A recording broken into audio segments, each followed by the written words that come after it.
A slugfest in Milwaukee between the Phillies and the Brewers as the battle for supremacy in the National League continues to get tighter. This is MLB Game. When that final out is made, you know it's time for Locked On MLB Game Night. All the post-game reactions to every game across the league, every single night, with insights only the hosts at Locked On can provide. Prepare to experience game day reactions like never before. Only on Locked On MLB Game Night.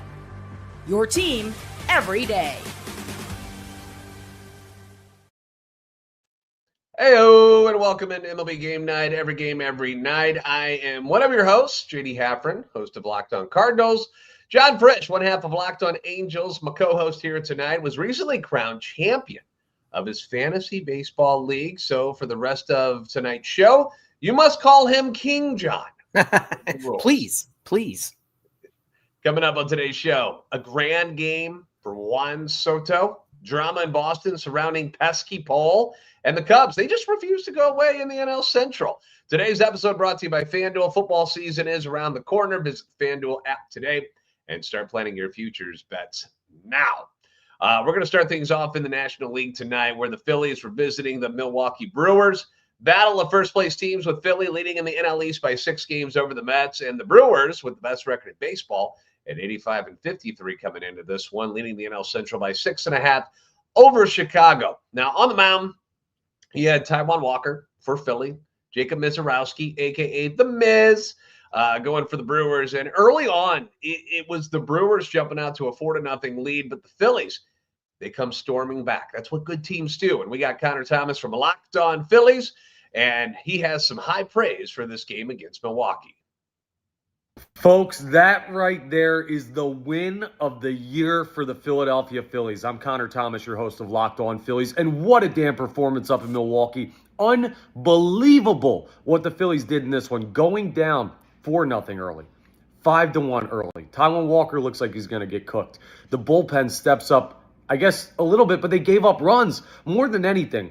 The Phillies just had clutch at bat after clutch at bat. Brandon Marsh, a 4-hit day. Harrison Bader, some big swings. I mean, just the bottom of the lineup coming through in big spots for them, too.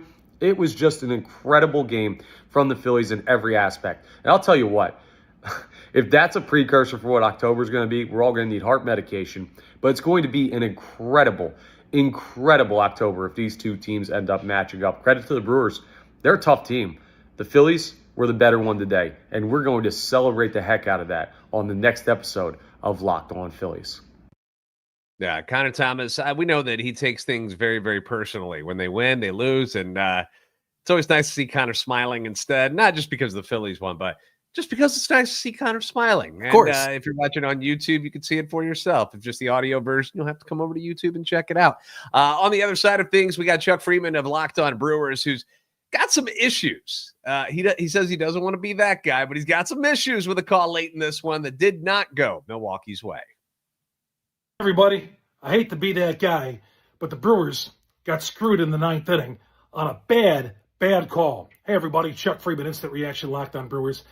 Brandon Marsh went around on strike 3. Jim Wolf, the first base umpire, said he didn't. And, of course, breaking up the 8-8 tie, Marsh comes up with an RBI single. And then they add up another base hit. And that was it right there. How are they not calling strike 3? Murph got called there. Clearly went around. These are major league umpires. You can't miss that call. You can't miss that call. Maybe we need replay for that as well. Unbelievable. Now, the Brewers did blow leads of 4-0 and 5-1 in this game. I mean, early on, it looked like it was going to be all Brewers. Back come the Phillies. So we'll talk about Miz's start. Shelby Miller left the game with an injury. That's not good for the bullpen. We'll get all this coming up a little bit later on today. The next edition of Locked On Brewers. Please subscribe. Yeah, blowing a 4-0 lead at home, kind of unheard of by the Brewers this season, especially when things were going really, really well for them. But as we've said before, the Major League Baseball season for every team, it's a lot of ups and downs, and things lately starting to even out a little bit for Milwaukee. And as Chuck has pointed out before, they're just not getting the bounces, maybe the calls that they once were, but credit to the Phillies for not giving up and sticking with it. It's easy when you get down on the road like that to just be like, all right, we'll chalk it up for a loss. We'll get them tomorrow. But they did. They kept fighting, and they ended up taking this one. John, as of right now, in your opinion, who's the most dangerous team heading into the postseason? Is it Philly or Milwaukee to you? Yeah, I don't have a dog in this fight. I really enjoy both teams, and I love seeing what the Brewers have been able to do this season. But I got to say, I think that Philly is just flat out the more consistent team, right, JD? Like, I think you know what you're going to get with them coming into each game, especially from the starters. You can expect, a decent outing and at the very worst, maybe a 5 innings pitched outing, right? And today, while the Brewers got out ahead of Taijuan Walker, they're able to come storming back. So I just think that if you, zoom out and take the 100,000-foot view of the whole season, I think that the Phillies are the more consistent team. Now, having said that, anytime you get into the postseason, it's a crapshoot, right? Any team can win any series at any point. Look, my Angels swept the Dodgers twice, right, this season. And it's like, but they're also not going to the playoffs. But anything can happen in a 5-game set or a 7-game set. But if I've got to pick one going into the postseason, I think I'm just going to roll with the Phillies just because they've been the more consistent team this year. And you're saying that with Zach Wheeler being out for the rest of the year. So that's a big piece of the puzzle for Philly that was taken away from them. But a big victory for them, obviously, is when it comes to the aura of the Milwaukee Brewers, who, they just seem to take everybody out, and to be able to come back and beat them, that doesn't happen very often this year. Moving on to the Mets and Tigers, more offense in this one. Mets trying to keep pace with Philly in the NL East, while the Tigers have the AL Central all but wrapped up, but are neck and neck with Toronto for that number 1 seed in the American League. On the mound, you had Sean Manaea, a.k.a. John's karaoke buddy, and he was going up against the ageless one, Charlie Morton, but neither one of these guys would be around very long. Both of them gone after just 3 1/3 innings of work. Manaea, 5 runs, 8 hits, and 2 home runs. Morton, 6 runs, 5 hits, 4 walks, and 1 big home run. That would be the grand slam by Juan Soto, his 36th stinger of the year. His first home run this season with more than 1 runner on base. Can you believe that? When I heard the stat, I was like, wait, what? Apparently that's true. That's the most Mike Trout stat I've ever heard in my life. Right. And then only a second career grand slam, which made it 6-3 Mets at the time. It ended Morton's day, but the Tigers do what they normally do. They keep clawing away and eventually tied it at 6, but the Mets punched back in the 5th, and it was Soto once again with the big hit. This time he rips a triple down the right field line, and that plates 2 more to make it 8-6. Eventually they would push that lead to 10-6, go on to win it 10-8. Juan Soto tied his career high of 6 RBIs, and he accomplished that back on September 17th of 2023 when he was playing with the Padres in Oakland at the time. How funny how things have changed since then. There is no Oakland anymore, and he is no longer with the Padres. He hit his only other grand slam in his career in that game as well. I'm going to throw some stats at you right now, John. Soto now leads the Mets with 36 home runs, 104 runs. He's got a 915 OPS, 518 slugging percentage, and a 5.1 WAR per Baseball Reference. In a down year, right? In a down year, so to speak. Yeah, apparently this is where he's not very good. And he, this is all in leading the Mets in all of this. He also leads the major leagues with 113 walks. He had 2 more on Monday. And we had the debate about the AL MVP between Cal Raleigh and Aaron Judge, which continues to swing back and forth. But in the NL, in my eyes, I'm looking at a 3-way race here. You got Ohtani, you got Schwarber, and you got Soto. And the stats, everybody's kind of doing good at certain things, and it's wild how tight it is. You got Schwarber hitting 245, 366, 577 slash, 49 bombs, 119 ribbies, 96 runs, 10 stolen bases, OPS at 943, but he's a DH. Ohtani, 276, 386, 600 slash line, 45 homers, 85 RBIs, but he bats leadoff, 124 runs because he bats leadoff, 17 stolen bases, the OPS at 986, and of course, he also pitches. And then you got Juan Soto's numbers, slash line 257, 397, 518, 36 homers, 90 RBIs, 104 runs, 26 stolen bases. Where did those come from? I don't know. And the OPS at 915. So what you say, John? Ohtani, no matter what, or Schwarber, Soto, do they have a chance? Yeah, I think it's Ohtani's to lose, and I think it's going to be that way, especially when he's back on the mound. And of course, he's been working his way back. Hasn't been pretty every single time, but last time out, he was pretty darn good. It was a short outing, 5 innings pitched, right? But he's working his way back. And look, I know that this used to be a complaint when he was in the AL. Oh, is he just going to win it every year because he pitches and hits? Yeah, he just might because he does both, and he does them both at an elite level. Now, last year, he said, fine, if that's going to be your excuse, then I'll just hit, and he still won it. So, look, everybody has a really great case to make for Schwarber, Ohtani, and Soto, but in my book, it's Ohtani's to lose. So if he has, I don't know, a stinker of a September, maybe then it gets a little bit close. But look, Schwarber's certainly been impressive. You know, the 4 home run game over the weekend, and then Soto doing what he did today. It's worth having the discussion. It's worth having the debate. But where I stand as of September 1st is it's Ohtani's to lose. All right, pick Schwarber or Soto. Which one would you say finishes second? Ooh, now that's a good one. I think I got to go with Schwarber just because of the production, right? Just because of the results and even the OPS at 943. I think that's just not easy to, turn your nose up to, because Schwarber is certainly, when it comes to a most valuable player, he's probably the most valuable player on the Phillies. And so if you want to get back to the spirit of the award, then yeah, I think Schwarber's got a case for sure. All right. Well, leave your guys' votes down in the comment section below on YouTube. Obviously, you guys can hit us up on Twitter and whatnot. The debate will rage on. We got a month to figure it all out. Red Sox continue their charge towards the top of the AL East as they take on the Guardians in a game that featured some controversy surrounding Pesky Pole at Fenway. That's coming up next on MLB Game Night.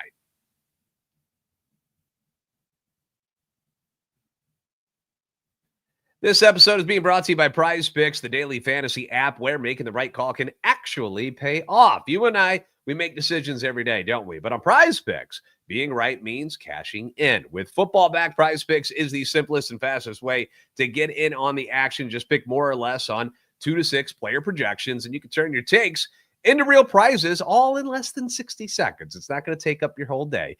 PrizePicks is quick. They're easy. It's honestly our favorite way here at MLB Game Night to follow along with football. It's fun checking projections like, Josh Allen for more or less than 270 passing yards. I drafted him in my fantasy league this past weekend, which was awesome. Saquon Barkley, obviously huge year last year, more or less than 1 rushing touchdown. And the best part, even if one of your picks misses, PrizePicks invented the flex play, so you can still double your money. Download the PrizePicks app today and use code LOCKEDONMLB to get $50 in lineups after you play your first $5 lineup. That's code LOCKEDONMLB for $50 in lineups after your first $5 play. PrizePicks, it's good to be right. This episode also being brought to you by FanDuel. The NFL season is almost here. They're kicking off on Thursday night. I can't believe it. And FanDuel is making sure you're ready for kickoff with a can't-miss offer. Right now, new customers can bet just $5. And if your bet wins, you'll get $300. That's right, $300 in bonus bets to use across the app. FanDuel is great because it fits however you like to bet. Whether you want to go player props, you want to go same-game parlays, or even jumping in live as the action unfolds, you can do it with FanDuel. It makes every game more exciting, whether you're watching your favorite team or doing what we all do, whether you admit it or not, which is keeping an eye on your fantasy lineup. You might have your favorite team up on the screen, but at the same time, you're staring at that phone. You are. Plus, it's quick and easy. It's the best way to add a little more energy to Sunday. So are you ready to play? That is the question. Download the FanDuel app now by visiting FanDuel.com to get started. That's FanDuel.com to place your first $5 bet.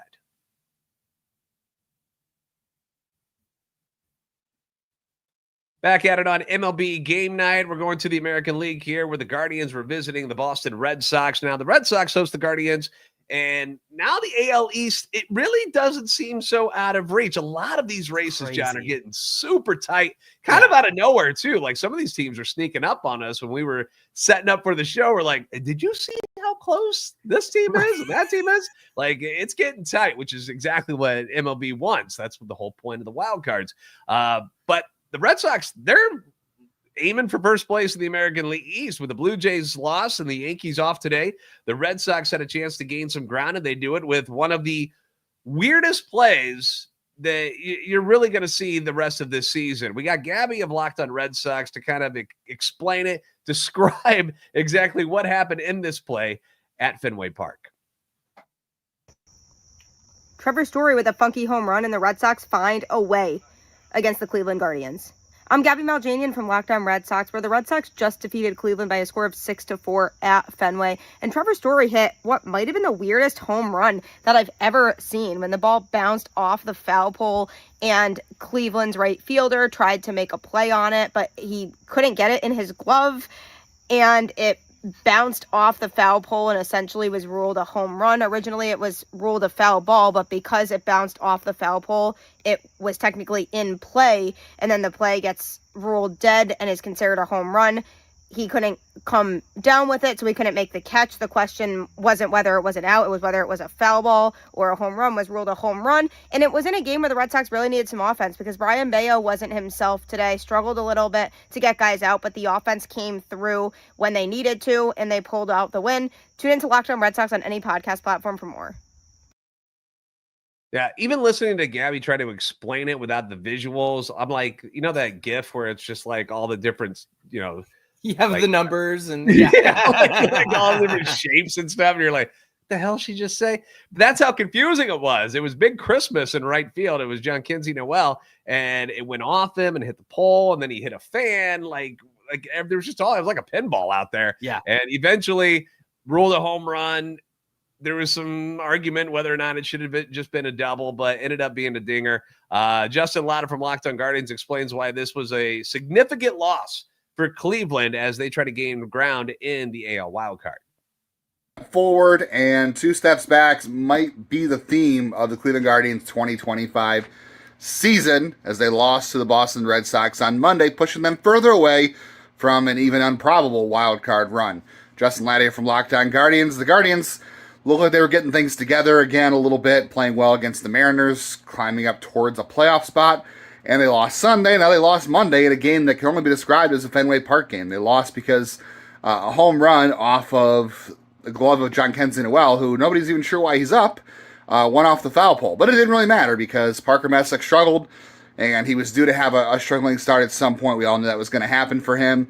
Stephen Kwan had 3 hits. Kyle Manzardo a home run, but that was really it. The Guardians had one good inning offensively where they were patient, drew some walks, and that was really it. The offense didn't really do a whole lot else.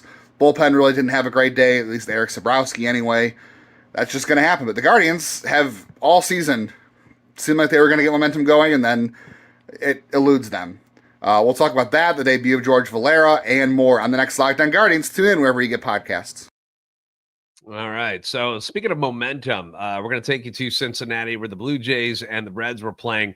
And the Reds were coming off losing 2 of 3 at home to the St. Louis Cardinals. Not a good team, so not a good series to lose at all for the Reds. Well, the Blue Jays, they're threatening the Tigers for the top spot in the AL. The Reds did call up their top prospect, Sal Stewart, and he was in the lineup playing first, hoping to put a jolt into this team that is still technically within striking distance of the NL wildcard spot, but they got to get rolling stat, really. And this game, maybe it's the spark they needed. We got Tim from Locked On Reds. He's from the Postcast. He joins us from the friendly confines of Great American Ballpark with his thoughts on this exciting finish.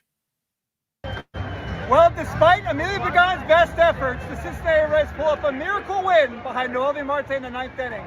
This is Tim Daniel from Locked On Reds with Billy DeVore from the New Nasty Boys. And Billy, they scared us, but they got it done. They scared us. We almost got screwed over by the ball in the wall.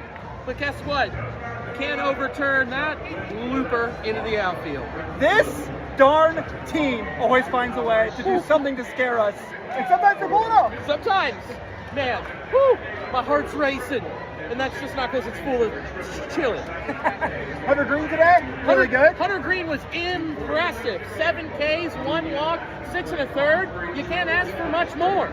Sal Stewart's debut, base hit? Base hit, knocked in, and then swapping out Spencer Steer for him. Let him finish the game. Let him finish the game. We're going to talk about this all week on Locked On Reds and more. I'll talk to you on a little bit. That might have been the best video I've ever seen on this show. Clearly having a good time on Labor Day. God bless them, right? Toronto has had late inning issues all season long, and once again, they fall apart, blowing a 2-run lead. John, as good as the Blue Jays have been this year, how can you trust this bullpen when the postseason comes around? That's the big thing, right? I mean, we see, look at this rotation that these guys have going into the postseason, but JD, to be honest, some of these guys, they go 4 or 5 innings, a start, and then is turned over to the bullpen. And if we learned anything from last year, it's how the Dodgers won the World Series. It was with their bullpen, and it was, star performances by Walker Buehler, who just joined the Phillies, I think, as of yesterday. And so it's got to be concerning if you're a Blue Jays fan and if you're part of that Blue Jays team. Look, we all know the hitting's great, the least amount of strikeouts in the league, because as you have said many times on this show, they put the ball in play. But the truth is, if you're going in with a shaky bullpen, that's not a great place to start. I like the Blue Jays. I'd love to see them go far, but man, they really get, I don't know where they get their answers from. And it's trade deadline's come and gone. Maybe there's somebody, I guess you can't really add anybody to the roster. It is September 1st. So they're rolling with what they have. And that's a pretty big risk for them to take, I think.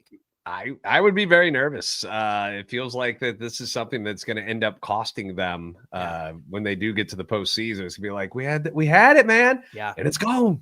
Coming up, we're going to be talking about a lot of games. We got a lot of games still left, but the Cubs were able to do some damage. They go to extra innings against the Atlanta Braves as they try to keep up with the Milwaukee Brewers in the NL Central. We'll talk about it next on MLB Game Night.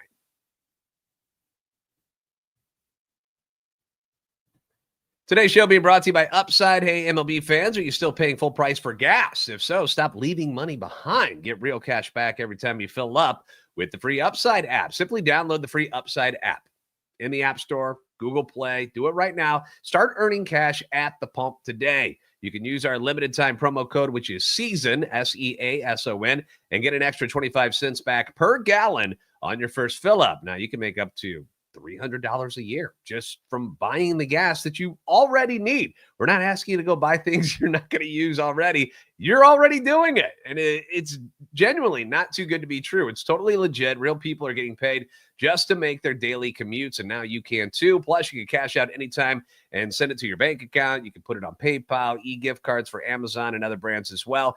Don't let this offer drive on by. Download the free Upside app now using our limited time promo code SEASON for a limited time 25 cent per gallon bonus. That's promo code SEASON. Offers vary by user and location. Go to upside.com for terms and conditions.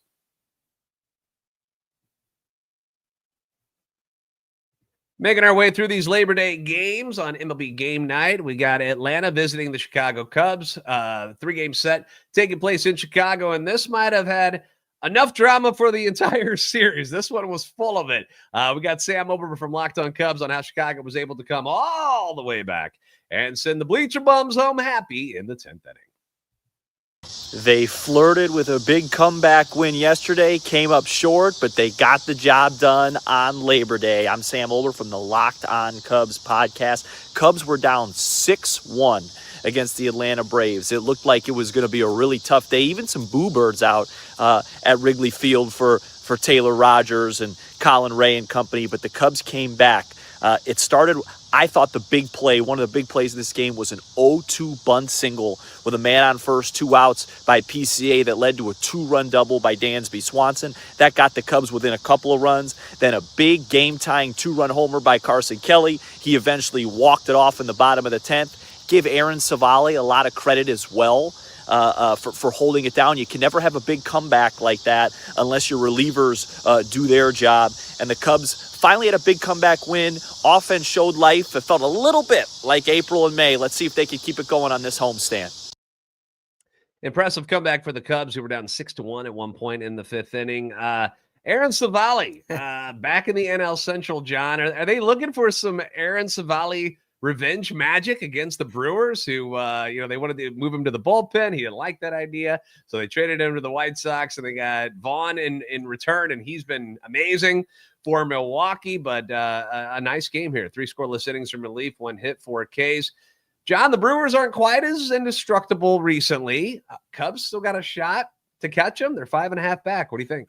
Yeah, 5.5 back. I know it doesn't seem like a lot, but with just, 4 weeks to play, I think the Brewers and the Cubs will stay neck and neck in terms of the win column. Cubs got the top spot, right? They got the top spot in the wild card. So I think that's where they're going to stay. I don't see the Brewers having an all-out collapse. They really haven't had that. Yeah, they've had stinkers here and there, like today was a frustrating loss, but at the same time, The Cubs, I talk about consistency with the Phillies. Cubs have been pretty inconsistent over the last couple of months, but like Sam said, hopefully this is some momentum to keep them going forward as the rest of the season plays out.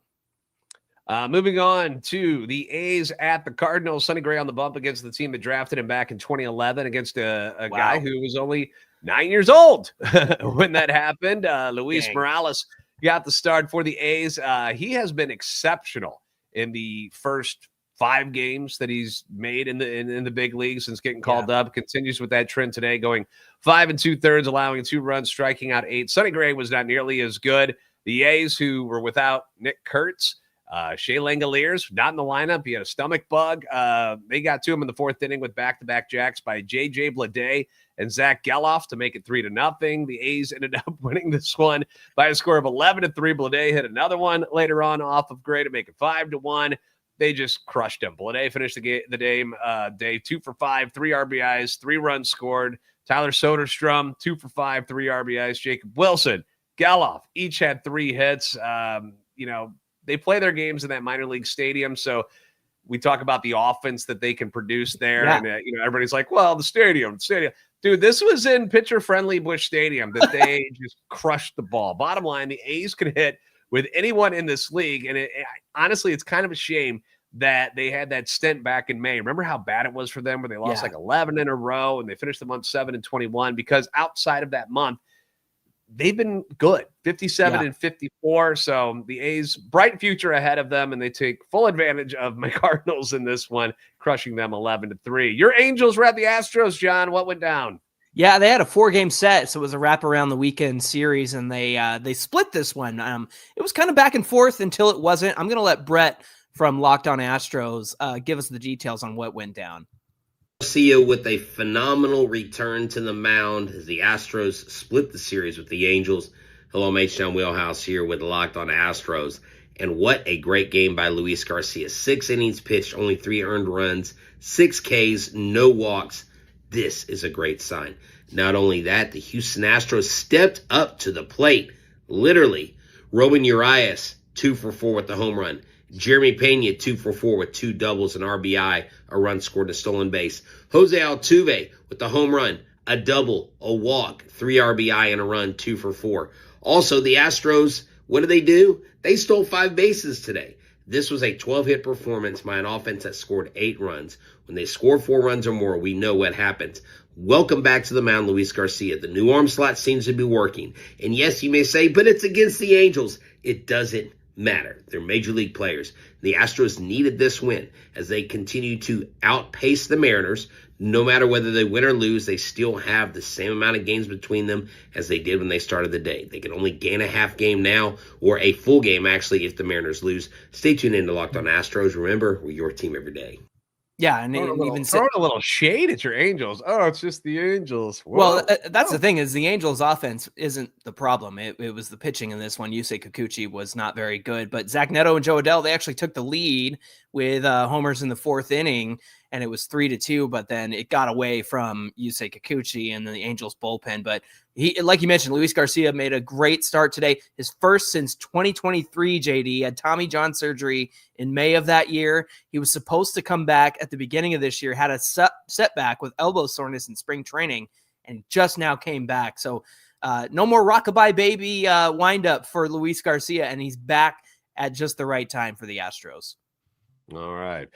Moving on to the Padres and the Orioles. Padres hosting Baltimore, hoping to take advantage of the Dodgers off day, gain some ground in the NL West, but it was Baltimore who would take game 1 of this series with a 4-3 win. Javi from Locked On Padres joining us, discussing how with this loss and the news coming out of the game, things might have gone from bad to worse for San Diego.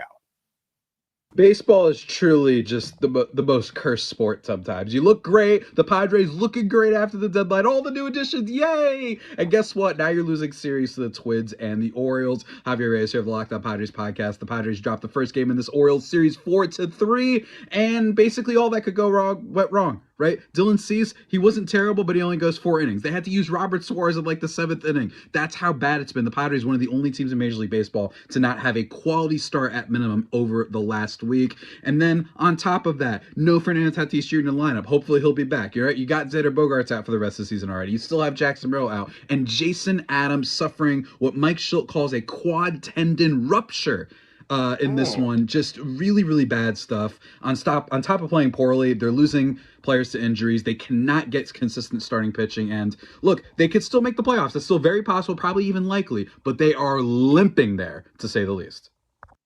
All right. It's good to see Javi. We don't get enough Javi in our lives anymore.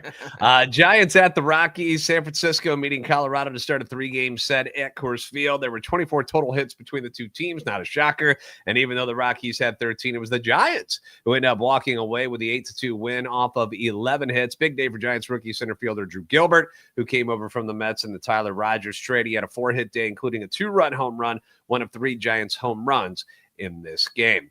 Marlins at the Nationals. Not a lot of scoring going on in this particular matchup. The Nationals shut out the Marlins to win it 2-0. We got Ryan Clary from Locked On Nationals on this historic game against the Fish. An eventful day for the Washington Nationals as Andrew Alvarez solidifies himself in the Nationals history books. I'm Ryan Clary from Locked On Nationals, and the Nationals win Game 1 against the Miami Marlins of a score of 2-0. And the Nationals offense today was thanks to only 3 hits by the Washington Nationals. Again, a big hit by Dalen Lyle later on in the game. He had that triple there. That was awesome to see. His 5th of the season. His OPS is north of 700, and also another 2-hit game by Luis Garcia Jr. Small day for the offense. That was all that happened, but Andrew Alvarez made his major league debut, and the 26-year-old did not disappoint. Carried a no-hitter later on into the 5th inning of his first outing as a Washington National, and he was the first National to go 5+ innings pitched and had 0 earned runs for his major league debut. What an outing by the kid. We'll have much more about Andrew Alvarez and also the 28-year-old catcher CJ Stubbs making his major league debut as well. Really cool to see that battery combo today. And of course, we'll talk all about this and much more on tomorrow's Locked On Nationals. All right. Rangers at the Diamondbacks tonight. They were the last game that wrapped up this evening. Ended up going to extra innings. The Rangers had to Arizona for this matchup. Texas got a little bit of runway if they want to get into the 3rd wild card spot, as they've got the rest of the month to gain some ground on the Mariners, try to stay ahead of the Kansas City Royals. And going into the 9th inning, it was the D-backs up by a score of 5-3. Jake Berger would triple to left in the top of the 9th to score Adolis Garcia, make it 5-4. It was Cody Freeman. Who? That's right. Cody Freeman, who homered for the Rangers earlier in the night, would tie it up, get Jake Berger home, makes it 5-5. Rangers take the lead in the top of the 10th inning after Alejandro Osuna had a hit that ricocheted off the Diamondbacks pitcher and into foul ground, allowing 2 to score, 7-5 lead, and that's how this one would finish. Rangers, not dead yet, John. They're not dead yet. Mariners at the Rays. Mariners have been 2 different teams depending on where they play. At home, 41-27. On the road, 32-37. And they were on the road in this one on Monday against the Rays. And this one was all Rays from the get-go. They end up taking a 5-0 lead early on against Luis Castillo, who lasted just 4 innings, 5 runs on 6 hits, 5 Ks. Record drops to 8-8. Been a rough start for Castillo. Over his last 4 games, he's allowed 19 runs in just 17 innings against good teams, Mets, Phillies, Padres, and now the Rays, but struggling down the stretch, not exactly what Seattle was looking for. Mariners are 3 back of first place Houston in the AL West. And finally, we wrap it up with the White Sox at the Twins. Back and forth affair between these two teams, with the Sox coming out on top by a score of 6-5. And I know things have been rough for the White Sox in recent years, but there is a bright spot. His name is Colson Montgomery. Went yard again in this one and is now homered in consecutive games for the 6th time this season, and homered for a 4th straight game against the division rival Twins. He's got 16 home runs through 47 career games, second most by a White Sox player to start a career, trailing only Jose Abreu, 17 in 2014. He's also homered 6 times in his last 7 games. He's on a heater, is what we like to call that, John. So if you're still around in fantasy leagues right now, maybe go get you some a piece of Colson Montgomery. Thank you guys for joining us for this episode. Don't forget to like, share, and subscribe. We hope you guys will come back and visit us next time on MLB Game Night. Every game, every night. Hope you enjoyed your Labor Day.